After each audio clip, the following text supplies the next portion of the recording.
তো সবসময় আমাদের খুবই আনন্দের বিষয়, আমাদের একটা গর্বের বিষয়। খুবই ভালো লাগছে, অনেক আনন্দ করছি, অনেক। আমি বাংলাদেশি, আর আমি এই পরিচয়টাকেই ধারণ করে নিয়ে এগিয়ে যেতে চাই জীবনে। পড়াশোনা নষ্ট হবে না, কারণ আমরা যে সংস্কৃতি চর্চাটা করছি সেটাও আমাদের জীবনের একটা অংশ।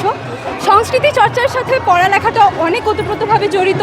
এটা কখনোই আরেকটা আমাদের পড়ালেখাকে হ্যাম্পার করতে পারে না। আমার মনে হয় আমাদের সব দিক দিয়ে একসাথে এগিয়ে নিয়ে যাওয়া উচিত, কারণ বাংলাদেশের ভবিষ্যৎ যদি আমরা হতে চাই তাহলে সংস্কৃতিটাকেও আমাদের ধারণ করতে হবে, পড়ালেখাটাকেও এগিয়ে নিয়ে যেতে হবে।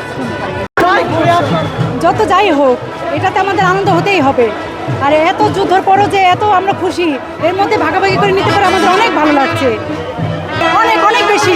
বাচ্চাদের নিয়ে সেই রাজবাড়ি থেকে এসেছি আনন্দ করার জন্য। থাকবে যে সবাই আমরা ভালো থাকি, দেশের বাংলাদেশের মানুষ, বিশ্বের মানুষ যেই যেখানে আছে, যুদ্ধ থেমে গিয়ে আমরা সবাই একত্রিত হয়ে সবাই ভালো থাকি, এটাই চাই, আর কিছুই না। শোভাযাত্রা তো সবসময় আমাদের খুবই আনন্দের বিষয়, আমাদের একটা গর্বের বিষয়। খুবই ভালো লাগছে, অনেক আনন্দ করছি, অনেক।